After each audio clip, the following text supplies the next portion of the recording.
Salam Bapak Ibu yang dikasih Tuhan, selamat pagi.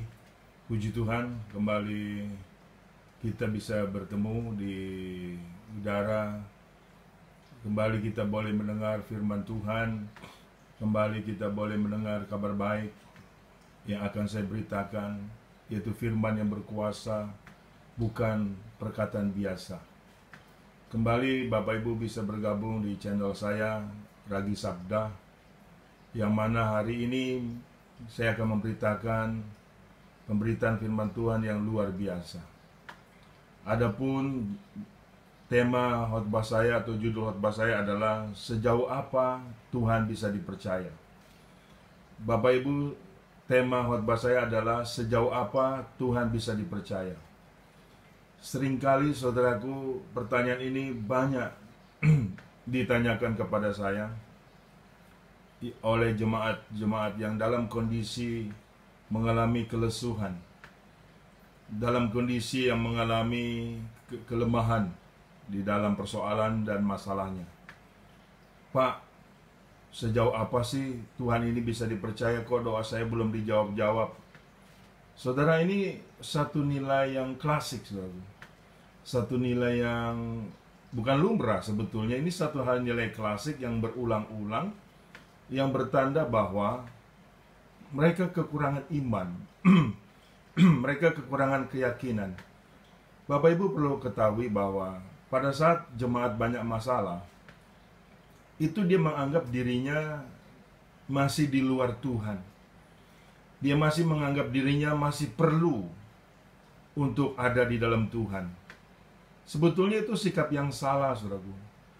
Bapak Ibu perlu tahu bahwa kita ini sudah di dalam Tuhan. Kita ini sudah dalam perlindungan Tuhan, dalam jaminan Tuhan. Perlu Bapak Ibu tahu. Jadi kita bukan mencari-cari Tuhan lagi pada ada masalah. Betapa payahnya kita saat ada masalah kita mencari-cari Tuhan. Wah, sudah tubuh lemah, atas penyakit mungkin, atas persoalan, atas problem, atas masalah. Iya kan? Kita mencari-cari Tuhan. Kacau ini, saudaraku. Ini mengakibatkan munculnya nilai-nilai kemurtatan, memunculnya nilai-nilai ketidakpercayaan. Nah, hari ini akan kita dengar kabar baik, saudaraku. Sejauh apa Tuhan bisa dipercaya? Yang pertama, sejauh keyakinan kita. Tuhan bisa dipercaya sejauh keyakinan kita, saudaraku. Jadi ayatnya di Markus 11 ayat 24. Anda bisa catat. Di Markus 11 ayat 24, sejauh keyakinan kita Tuhan bisa dipercaya. Demikian firman Tuhan. Karena itu aku berkata kepadamu, apa saja yang kamu minta dan doakan, percayalah bahwa kamu sudah menerimanya, maka hal itu akan diberikan kepadamu. Saya ulang. Karena itu aku berkata kepadamu, apa saja yang kamu minta dan doakan, percayalah bahwa kamu telah menerimanya, maka hal itu akan diberikan kepadamu. Saudara lihat, firman Tuhan ini justru membalikan kepada diri kita kembali. Iya kan? Sejauh keyakinan kita, yakinkah apa yang kita doakan Tuhan pasti jawab? Yakinkah bahwa apa yang kita doakan sudah kita terima? Nah, kembali sebetulnya saudaraku, firman Tuhan ini sudah menyatakan keberadaan dirinya layak dipercaya. Tetapi di sini kembali kepada diri kita. Bagaimana kita berdoanya? Ragu-ragu, yakin, atau bagaimana, saudaraku? Sebab orang ragu tidak akan pernah mendapat sesuatu daripada Tuhan. Saudara, percayalah bahwa apa yang kita doakan, yakinlah kita sudah terima. Nah, masalahnya, apakah yang kita doakan ini benar-benar itu yang kita butuhkan? Iya kan? Atau hanya sekedar main-main atau mencobai Tuhan? Atau malah kita berdoa mengikuti hawa nafsu? Nah, itu pasti nggak dijawab, saudaraku. Iya kan? Kalau berdoa untuk menuruti hawa nafsu itu kacau, saudaraku. Itu doa yang sedang mencobai Tuhan, doa yang bisa menghasilkan dosa, saudaraku. Doa yang sedang menghasilkan ketidakbenaran. Nah, kalau benar-benar itu yang kita butuhkan, saudara, Tuhan jauh lebih tahu, saudaraku. Jadi kita jangan mencobai pribadi Tuhan ini. Kita sungguh-sungguh betul-betul itu yang kita butuhkan, saudaraku. Nah, ini seringkali, saudaraku, banyak kekeliruan di jemaat Tuhan. Kekeliruannya di mana? Padahal dia tidak membutuhkan kesembuhan, umpama. Ya, bukan umpama, sebetulnya ini kejadian, saudaraku. Iya kan, ada seorang yang stroke. Sebetulnya kebutuhan dia bukan kesembuhan, yaitu pertobatan. Karena sebelumnya stroke, dia seringkali tempeleng istrinya, seringkali pukul istrinya. Berarti kebutuhan dia bukannya kesembuhan sesungguhnya. Kebutuhan dia adalah pertobatan. Saudara, Tuhan tidak pernah miskomunikasi dengan kita. Dan seharusnya kita juga tidak pernah misunderstanding dengan Tuhan. Jadi jikalau Bapak Ibu yakin, ya kan, apa yang kau minta itu betul-betul kebutuhanmu, Tuhan pasti jawab, saudara. Ya kan, Tuhan pasti jawab. Dalam kondisi seberat apapun, Tuhan pasti bertindak. Karena bagi Tuhan tidak ada yang mustahil. Nah, mulai saat ini, saudaraku, dalam kita sikap berdoa, jangan main-main. Jangan ragu-ragu, saudaraku. Jangan bimbang. Jangan tawar hati, apalagi kecewa. Saudara, Tuhan ini pemelihara yang ajaib. Tuhan ini adalah pelindung kita. Tuhan ini adalah luar biasa, yang kita sembah dalam nama Tuhan Yesus Kristus. Berarti, saudara, sejauh apa Tuhan bisa dipercaya? Sejauh keyakinanmu. Kalau engkau yakin, engkau minta, jawaban sudah tersedia. Tetapi kalau engkau tidak yakin, engkau meminta, enggak dijawab-jawab. Nah, mungkin posisi Bapak Ibu di situ. Enggak yakin meminta, main-main. Mana bisa kita seperti itu? Jadi Allah kita adalah Allah yang luar biasa, Allah yang tidak mau dipermainkan. Bahwa Allah kita adalah Allah yang serius. Kalau kita serius, Tuhan serius, Bapak Ibu. Puji Tuhan. Kita dapat poin yang pertama, sejauh apa kita bisa percaya Tuhan, sejauh keyakinan kita. Yang kedua, saudaraku, sejauh apa Tuhan bisa dipercaya? Sejauh seruan kita. Sejauh seruan kita. Ayatnya di Yeremia 33. Yeremia 33 ayat 3. Demikian firman Tuhan, Yeremia 33 ayat 3. Berserulah kepadaku, maka aku akan menjawab engkau dan akan memberitahukan kepadamu hal-hal yang besar dan yang tidak terpahami, yakni hal-hal yang tidak kau ketahui. Saya ulang, berserulah kepadaku, maka aku akan menjawab engkau dan akan memberitahukan kepadamu hal-hal yang besar dan hal-hal yang tidak terpahami, yakni hal-hal yang tidak kau ketahui. Puji Tuhan, saudaraku. Yang sejauh seruan kita, Tuhan layak dipercaya. Nah, ini seruan, Bapak Ibu, bukan pertanyaan. Iya kan? Kalau Bapak Ibu dalam berdoa mengajukan pertanyaan, Pak, kapan doa saya dijawab? Padahal saya sudah serius, padahal saya sudah sungguh-sungguh. Itu bohong, saudaraku. Anda sedang berbohong. Kalau orang serius, tidak perlu muncul pertanyaan seperti itu. Begitu kita yakin, kita berseru, Tuhan menjawab kita, bahkan Tuhan memberitahu kepada kita hal-hal yang belum kita ketahui. Itu luar biasa Allah kita ini. Kalau dia dipercaya, kalau Allah dalam Yesus Kristus bisa dipercaya, kalau kita mempercayai dia, Tuhan lebih lagi mempercayai kita, saudara. Puji Tuhan. Tuhan ingin supaya kita bisa dipercaya. Ya kan? Dengan seruan kita bertanda, saudaraku, kita yakin. Ini penting bagi setiap kita, saudara. Di dalam diri kita, dalam hati kita harus ada keyakinan yang teguh. Harus ada keyakinan yang penuh, saudara. Jangan ragu, hanya Yesus Kristus yang mampu menolong kita. Hanya Tuhan Yesus Kristus yang mampu melindungi kita. Tidak ada pribadi yang lain, saudara. Ya kan, seringkali kita bercabang hati, sehingga padanya ketara, saudaraku. Kentara sekali kalau kita mendua hati. Orang yang mendua hati, saudaraku, itu nggak bisa. Iya kan? Oh, itu namanya juga orang ragu pada akhirnya. Kita jangan mendua hati, saudaraku.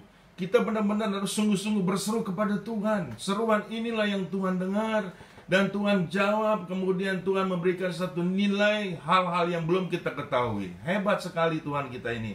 Saudaraku, siapa kita ini saudaraku kalau sedemikian rupa dipandang oleh Tuhan. Sementara kita memandang Tuhan remeh, memandang Tuhan saudaraku main-main dan asal-asalan saudaraku. Berseru adalah satu perkataan yang keluar dari hati yang percaya kepada pribadi yang kita percaya, kepada pribadi yang mampu menolong kita. Jangan ragu soal itu saudaraku. Kalau kita ragu dalam kondisi seperti itu, kita akan terus terombang-ambing dengan masalah-masalah kita. Bukan tidak mungkin kita dikalahkan oleh masalah. Bukan tidak mungkin kita ditaklukkan oleh persoalan, saudaraku. Terlebih lagi, saudaraku, akhir-akhir ini banyak orang yang stres. Yang termasuk juga umat Tuhan. Kenapa Anda stres? Kenapa kita stres, saudaraku? Tidak perlu, saudaraku. Suruhan kita didengar sama Tuhan kok. Tuhan selalu standby, saudaraku, menolong kita. Tuhan selalu, saudaraku, ingin supaya kita datang kepada Dia. Teman, seringkali kita tidak datang kepada Tuhan. Kita datang kepada Tuhan yang lain. Itu yang membuat Allah kita dalam Yesus Kristus Allah yang cemburu. Ya kan? Perbaikilah nilai sikap hati kita, sikap iman kita, sikap-sikap kepercayaan kita kepada pribadi Yesus Kristus. Supaya kita paham, saudaraku, bahwa Tuhan Yesus adalah Allah yang luar biasa. Begitu umatnya berseru, Dia menolong kita. Ya, saudaraku, berapapun masalahmu, begitu engkau berseru, Tuhan tolong saya, Tuhan pasti tolong.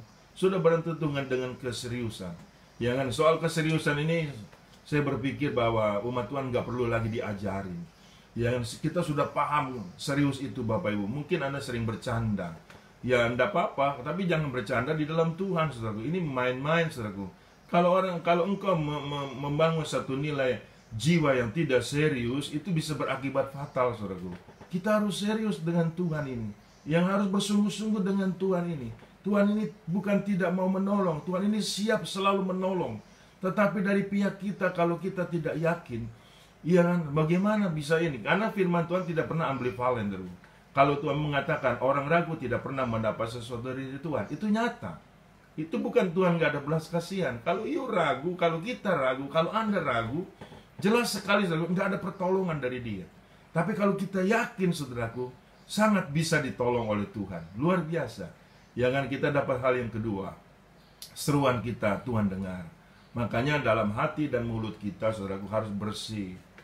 Hati dan mulut kita harus kudus. Hati dan mulut kita dan bahkan pikiran kita harus sinkron dengan kekudusan Tuhan. Tanpa kekudusan orang tidak bisa melihat Tuhan, saudaraku. Ini jelas. Posisi ini jelas sekali. Jadi kita harus paham soal itu, saudaraku. Soal keseriusan kita. Jadi kita sudah dapat 2 poin bahwa sejauh apa Tuhan bisa dipercaya, sejauh seruan kita. Yang ketiga, sejauh apa Tuhan bisa dipercaya, yaitu sejauh kerinduan kita. Sejauh kerinduan kita, ayatnya di Yesaya 55. Yesaya 55, saudaraku, sejauh seruan kita.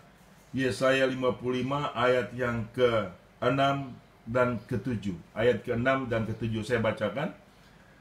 Carilah Tuhan selama Ia berkenan ditemui, berserulah kepadanya selama Ia dekat.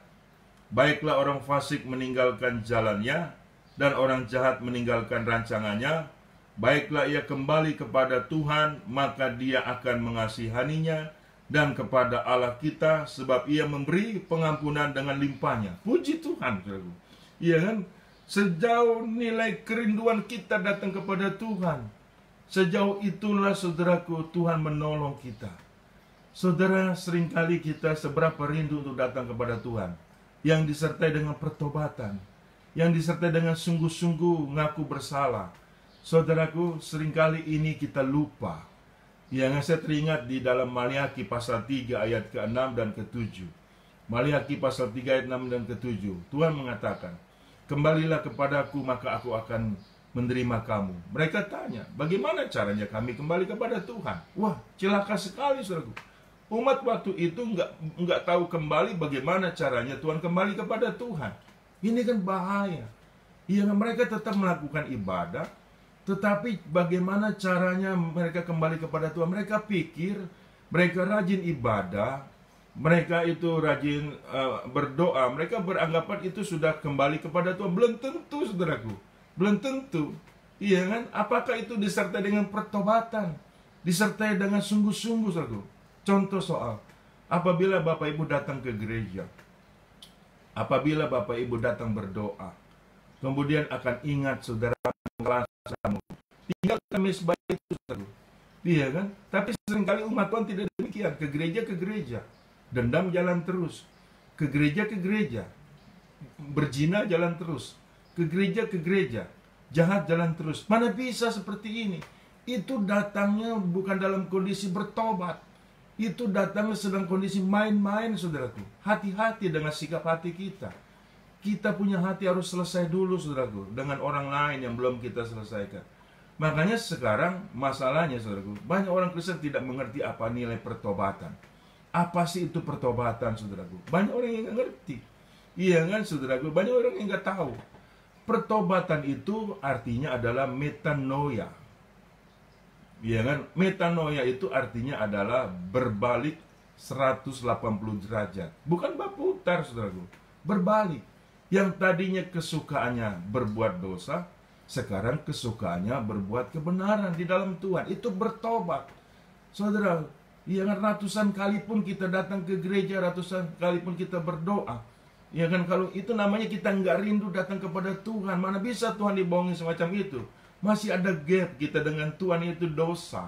Makanya dari setiap itu, Bapak Ibu, kalau kita benar-benar, saudaraku, rindu datang kepada Tuhan, saudaraku, wah, itu Tuhan pasti menolong. Makanya dikatakan di sini, ya kan, kita untuk menjauhkan kejahatan kita. Baiklah orang fasik meninggalkan jalannya, dan orang jahat meninggalkan rancangannya. Baiklah ia kembali kepada Tuhan, maka dia akan mengasihaninya, dan kepada Allah kita, sebab ia memberi pengampunan dengan limpahnya. Luar biasa.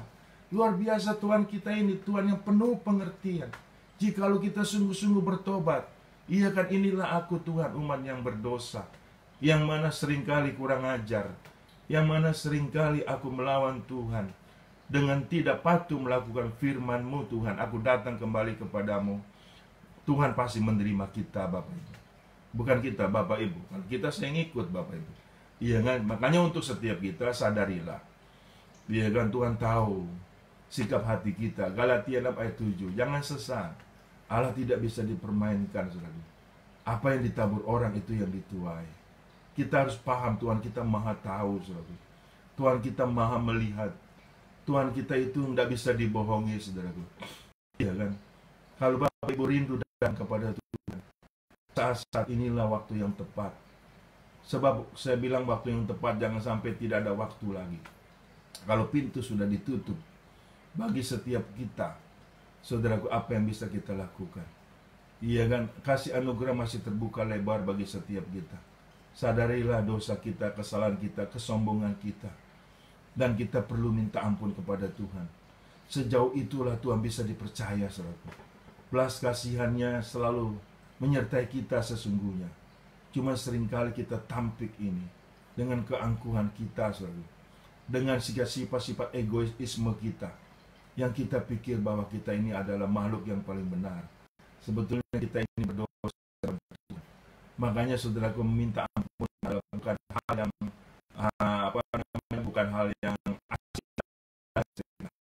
Yang kita minta pengampunan, saudaraku, kepada Tuhan dalam setiap hidup kita, dan kita menyadari, dan jangan kita berbuat dosa lagi, saudaraku. Jangan seperti babi kembali kepada tuannya, jangan seperti anjing kembali memakan muntahnya. Kita sudah dapat yang 3 poin. Kemudian poin yang kedua, poin keempat, poin yang terakhir. Sejauh apa Tuhan bisa dipercaya? Sejauh kesepakatan kita. Ingat baik, sejauh kesepakatan kita. Di Matius 18. Di Matius 18. Sejauh apa Tuhan bisa dipercaya? Sejauh kesepakatan kita. Matius 18 ayat 19. Demikian firman Tuhan. Matius 19.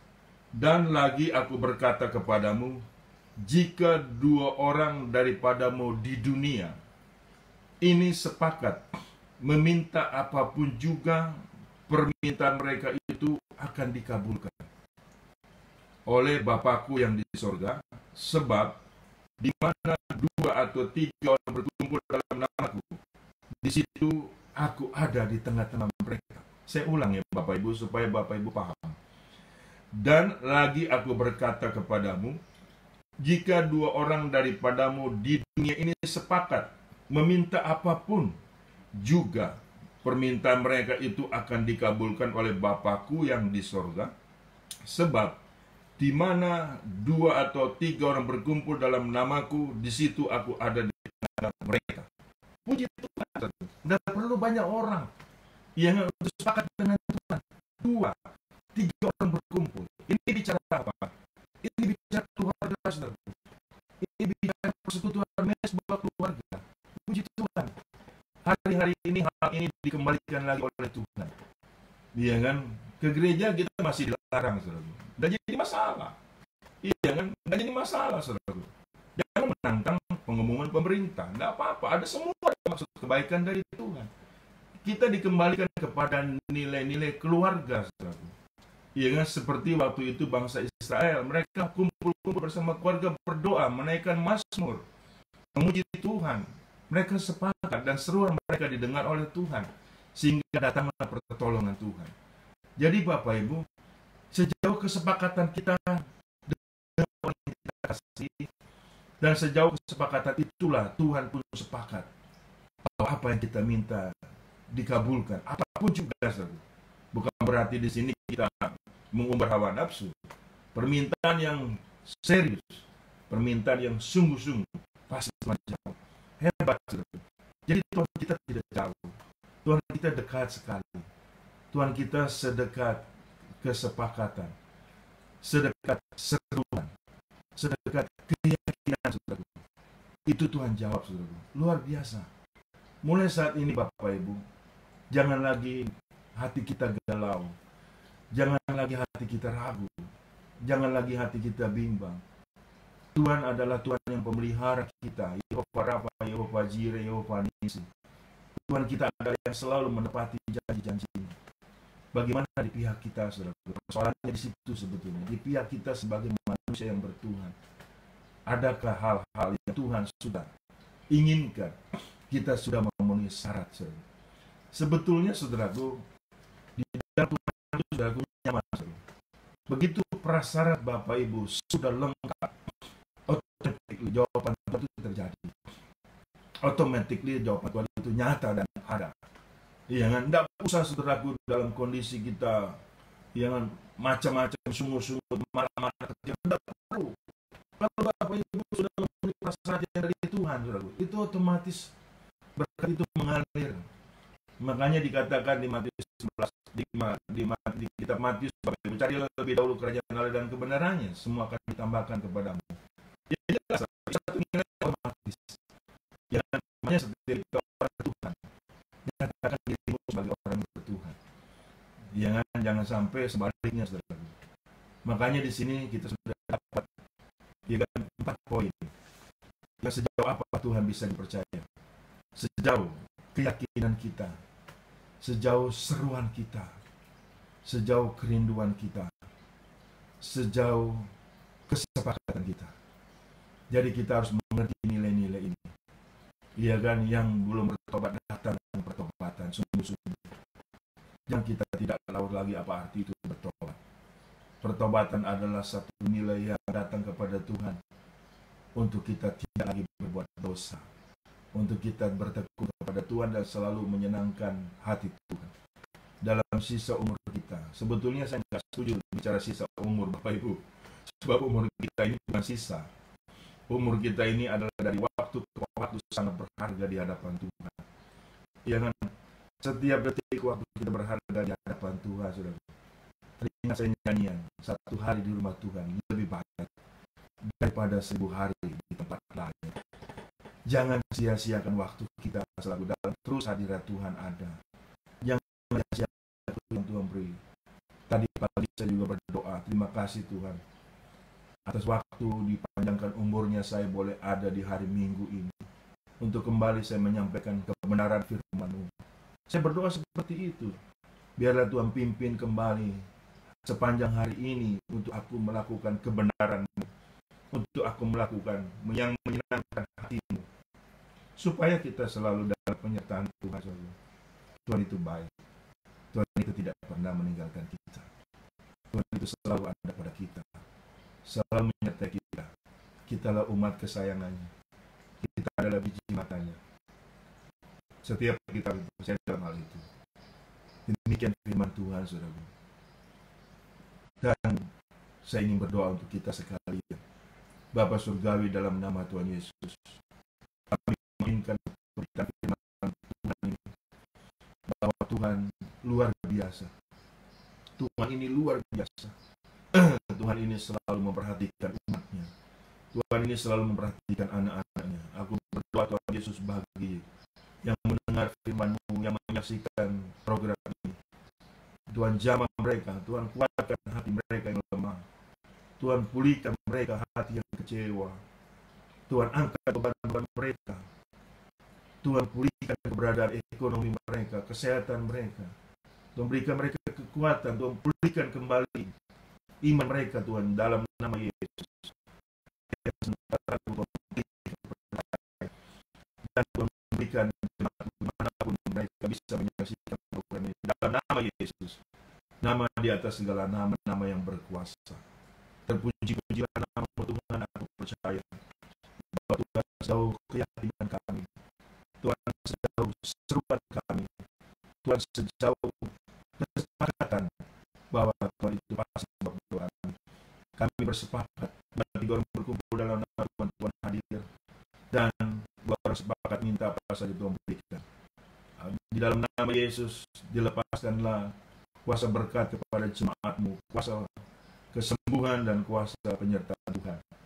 Terima kasih Tuhan Yesus, terpujilah nama-Mu kekal selama-lamanya. Dalam nama Tuhan Yesus kami juga berdoa untuk bangsa negara kami Indonesia, agar dilalukan daripada yang jahat dan dilalukan dihalau virus corona. Dalam nama Tuhan Yesus kami berdoa dan mengucap syukur. Haleluya. Amin. Puji Tuhan Bapak Ibu, kita sudah mendapatkan firman Tuhan, satu nilai yang sangat berharga, satu nilai yang berbiasa. Jangan lupa Bapak Ibu, di like, di share yang lain, agar berkat ini juga ya kepada orang lain. Dan jangan lupa di subscribe, nama saja yang kita permuliakan. Sampai jumpa lagi.